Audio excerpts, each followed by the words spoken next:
Welcome to ആമീസ് taste buds. ഇന്നത്തെ നമ്മുടെ റെസിപ്പി വളരെ എളുപ്പത്തിൽ കുക്കറിൽ ഉണ്ടാക്കിയെടുക്കാൻ പറ്റുന്ന ചിക്കൻ ബിരിയാണിയാണ്. അതിനായിട്ട് വിസ്താരമുള്ള കുക്കറിൽ 2 ടേബിൾ സ്പൂൺ എണ്ണ ഒഴിക്കണം.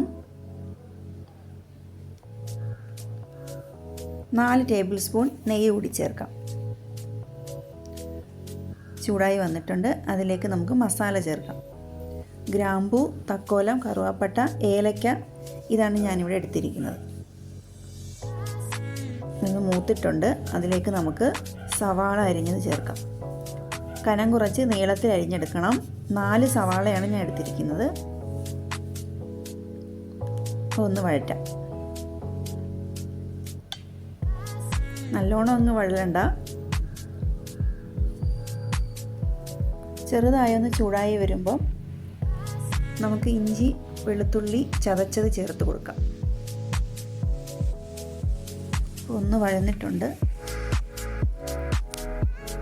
ഇഞ്ചി, വെളുത്തുള്ളി ചതച്ചതും ഒരു 3 പച്ചമുളക് കീറിയതുമാണ് ഇട്ട് കൊടുക്കുന്നത്. അതിൻ്റെ പച്ചമണം ഒന്ന് മാറുന്നത് വരെ വഴറ്റി കൊടുക്കാം.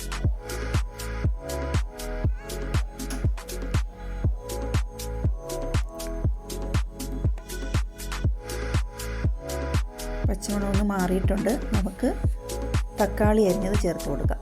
2 തക്കാളിയാണ് ഞാൻ എടുത്തിരിക്കുന്നത്.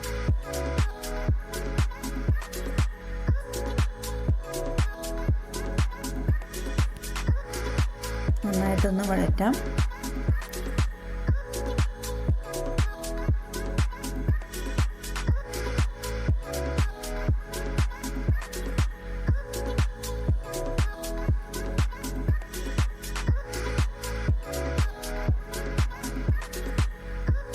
ഇപ്പോൾ നന്നായിട്ട് വഴന്നു വന്നിട്ടുണ്ട്.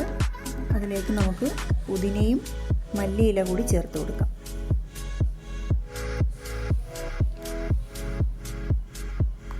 ഞാനൊരു കൈ നിറയെ എടുത്തിട്ടുണ്ട്. മല്ലിയിലയും പുതിനയിലയും അരിഞ്ഞത് നമ്മുടെ കൈ പിടിക്കുമ്പോൾ ഒരു കൈ അളവിനുണ്ട്.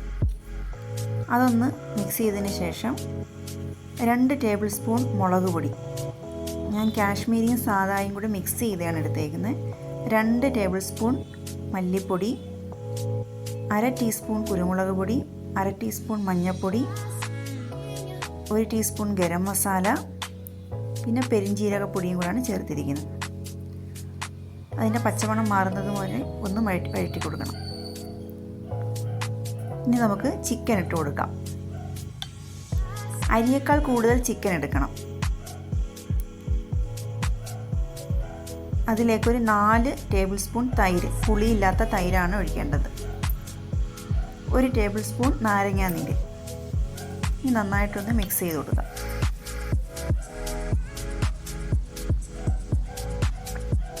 ഇനി ഇത് ഒരു ലോ ഫ്ലെയിമിൽ, ഒരു മീഡിയം ഫ്ലെയിമിൽ ഒരു 15 മിനിറ്റ് നേരം വേവിക്കണം. വെള്ളമൊന്നും ഇപ്പോൾ ഒഴിക്കണ്ട.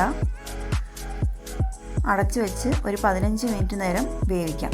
വെയിറ്റ് ഇടണ്ട കുക്കറിന്. ഇടയ്ക്ക് തുറന്നൊന്ന് ഇളക്കി കൊടുക്കണം.